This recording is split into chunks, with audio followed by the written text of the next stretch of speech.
મહાદેવનું સ્વયંભૂ શિવલિંગ છે. બગદાલમ ઋષિએ તપ કરેલું છે. બગદાલમ ઋષિ 78 ફેરું રામ આવી ગયું. 78 રામ અવતાર બગદાલમ ઋષિ કહેવાય છે.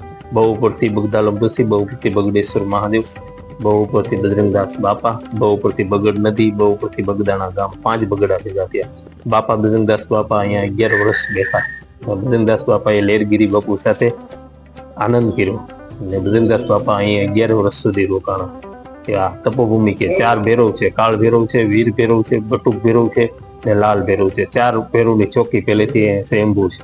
સ્વયંભૂ શિવલિંગ છે. બજરંગદાસ બાપાએ બીજા શિવલિંગની સ્થાપના કરેલી છે.